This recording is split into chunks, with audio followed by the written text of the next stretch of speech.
வணக்கம் மக்களே, வணக்கம். சற்று முன் கிடைத்திருக்கக்கூடிய ஒரு முக்கியமான தகவல் ஒன்றை பார்க்க போகிறோம். சற்று முன் விளையாட்டுத்துறை அமைச்சராக இருக்கும் உதயநிதியை வீடு புகுந்து அமலாக்கத்துறை அதிரடியாக தூக்கியிருக்காங்க, கைது பண்ணியிருக்காங்க. என்ன காரணம், எதற்காக வீடு புகுந்து தூக்கியிருக்காங்க, இதனால் முதல்வர் ஸ்டாலின் பேரதிர்ச்சியில் உறைந்து போயிருக்கிறார், என்ன காரணம், அதை பற்றின முழுமையான தகவல் இந்த ஒரு வீடியோவில் தொகுப்பாக பார்க்க போகிறோம்.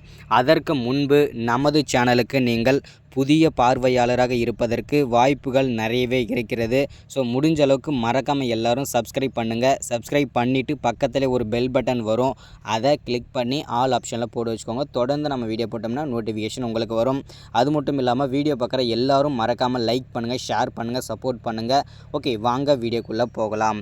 சற்று முன் கிடைச்சிருக்க தகவல் என்ன அப்படின்னு பார்த்தீங்கன்னாக்க, விளையாட்டுத்துறை அமைச்சராக இருக்கும் உதயநிதி அவர்களை பார்த்திங்கன்னா வீடு புகுந்து அமலாக்கத்துறை அதிரடியாக தூக்கியிருக்காங்க. என்ன காரணம் அப்படின்னு பார்த்தீங்கன்னாக்க, விளையாட்டுத்துறை அமைச்சராக இருக்கும் உதயநிதியோட வீட்டின், அதாவது பண்ணை வீட்டின் கிணற்று பகுதியில் 250 கோடிக்கும் மேற்பட்ட கருப்பு பணங்களை பதுக்கி வைத்திருந்தது.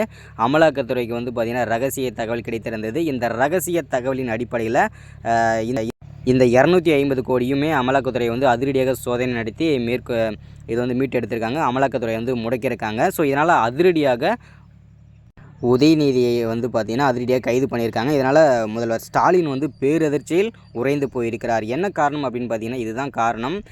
இப்போ பார்த்திங்கன்னா திமுகவில் திமுகவோட முக்கிய பொறுப்பில் இருக்கும் முக்கிய புள்ளிகள் எல்லாருமே பார்த்திங்கன்னா ஒவ்வொருத்தராக பார்த்திங்கன்னா கைதாகிட்டு வந்துட்டுருக்க நிலையில், பல்வேறு சர்ச்சைகளை சிக்கிட்டு வந்துட்டுருக்கிற நிலையில், தற்போது அவருடைய மகன், அதாவது விளையாட்டுத்துறை அமைச்சராக இருக்கும் உதயநிதியும் பார்த்திங்கன்னா தற்போது சர்ச்சையில் சிக்கிட்டார்.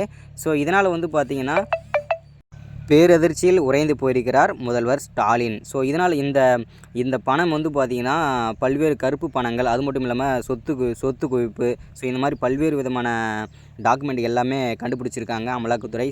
இதனால் பார்த்திங்கன்னா இனிமே திமுக தாக்கு பிடிக்குமா பிடிக்காதான்றது தெரியல. ஏன்னா நிறைய திமுக அமைச்சர்கள் ஒன் பை ஒன்னாக ஒருத்தர் பின்னாடியே ஃபஸ்ட்டு செந்தில் பாலாஜி போனார். அதுக்கப்புறம் பார்த்திங்கன்னா ஏவா வேலு, ஜெகத் ரட்சகன், அதுக்கடுத்ததாக கடைசியாக தற்போது ஒரு 2 நாளைக்கு முன்னாடி பார்த்திங்கன்னா முன்னாள் அமைச்சரான துரைமுருகன், அடுத்ததாக பார்த்திங்கன்னா பொன்முடி, இந்த மாதிரி திமுகவோட முக்கிய பொறுப்பில் இருக்கும் முக்கிய புள்ளிகள் எல்லாமே பல்வேறு சர்ச்சையில் சிக்கிட்டு வந்துட்டு நிலையில் தற்போது உதயநிதி அவர்களுமே சர்ச்சையில் சிக்கிட்டார். ஸோ இதனால் பேரதிர்ச்சியில் முதல்வர் ஸ்டாலின் பேரதிர்ச்சியில் இருக்கிறார். ஸோ இது எந்த அளவுக்கு தாக்கு பிடிக்குமோ இந்த ஆட்சி அப்படின்றது தெரியல. ஸோ இன்னும் 2 வருஷம் இருக்குது, 2 வருஷமாக தாக்கு பிடிக்குமான்றது தெரியல.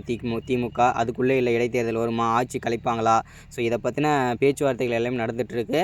ஸோ இது பார்த்திங்கன்னா கண்டிப்பாக இடைத்தேர்தல் வரும். இடைத்தேர்தல் வந்தால் கண்டிப்பாக டிஎம்கே ஜெயிப்பதற்கான வாய்ப்புகள் ரொம்ப குறைவு. ஏன் அப்படின்னு பார்த்தீங்கன்னாக்கா, இப்போ எல்லாருக்குமே தெரிஞ்ச விஷயந்தான்.